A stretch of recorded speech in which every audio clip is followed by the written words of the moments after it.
ఎవరు రెడీ అవ్వడానికి ఎక్కువ టైం తీసుకుంటారు? మొత్తం అదే సెట్ కి లేట్ గా రావడం అండి. ఓ సెట్ కి లేట్ గా రావడం and then makeup. Oh it's too different. Caravan vanity van నుంచి లేట్ గా దిగడం. Please fastest finger first.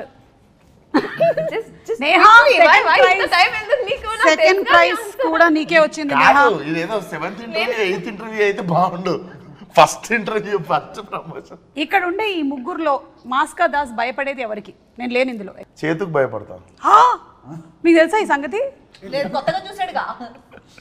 ఎక్కువ మాట్లాడేది ఎవరు నేహా అండ్ అంజలిలో? నాకు అడిగేప్పుడే తెలుసు ఇది ఆన్సర్. చాలా 6 ప్యాకప్ అన్నప్పుడు ఆఫ్ అవుతుంది బటన్ నడుస్తూ ఉంటుందా?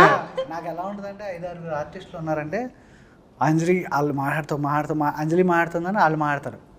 నేను అంజలిని మిగతా అందరినీ పమ్మే. ఎలా ఉంటుందంటే సెట్ లోపలికి వెళ్తుంటే అందరూ ఏదో అలా కూర్చుని ఉంటారు. ఏదో నేను లేనప్పుడు అనుకుంటాను. నువ్వు లేనప్పుడే చైతు విశ్వక్ ఉన్నప్పుడు అలా ఉండదు. అట్మాస్ఫియర్ బాగుంటుంది. కాకపోతే ఏంటంటే ఇంత లౌడ్గా ఉండదు విశ్వక్ ఉన్నప్పుడు. నేను వెళ్ళి లౌడ్ కొంచెం ఒక 10 వాల్యూమ్ ఇంక్రీజ్ చేస్తాను నేను. అది ఒకటి. అది సీరియస్ సీన్ చేస్తూ ఉంటాను. వాళ్ళని కష్టపడి నేను ఆ మూడ్ లో పెడతాను. నేను వెళ్తాను వచ్చి అందరు నవ్వుతూ ఉంటారు.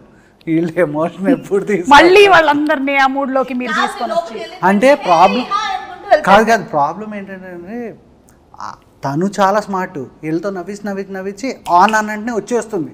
వాళ్ళు అలా రారు. రానప్పుడు నాకేంటంటే నేను బాగానే చేసాగా అంటది. మిగతా అందరినీ కంట్రోల్ చేయడానికి నాకు చూసావా అంజలి ఎంత ఉందో? విశ్వక్ ఒక క్వశ్చన్ అడిగితే కాదు జెన్యూన్ గా నువ్వు ఉన్నప్పుడు నేను అలాగే మాట్లాడతాను కదా. అంటే విశ్వక్ కూడా నేను ఇలా వచ్చి దాటేస్తున్నట్టున్నది ప్రాబ్లమ్ ని. ఇప్పుడు ఆపరేషన్ లేకుండానే మోకాళ్లకు ప్లాస్మా ట్రీట్మెంట్. మీ ఆర్థోపెడిక్ సమస్యలన్నిటికీ రోబోటిక్ టెక్నాలజీ ద్వారా తక్కువ ఖర్చుతో శాశ్వత పరిష్కారం. Free consultation. ప్రతి ట్రీట్మెంట్ పై 20% డిస్కౌంట్.